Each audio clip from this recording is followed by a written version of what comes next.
An ephus pitch in baseball is a very low-speed junk pitch. The delivery from the pitcher has a slow velocity and usually catches the hitter off guard.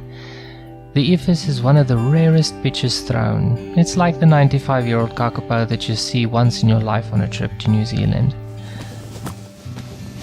I've sold everything I have, bought a busted-up hippie van and a used frying pan. I'm leaving pro baseball at the height of my career because I know there's more out there for me. I need to slow things down. Just breathe, cruise, journal, rest. Everyone's moving so fast these days, wanting me to pitch as fast as possible. I just want to change things up and catch everyone off guard.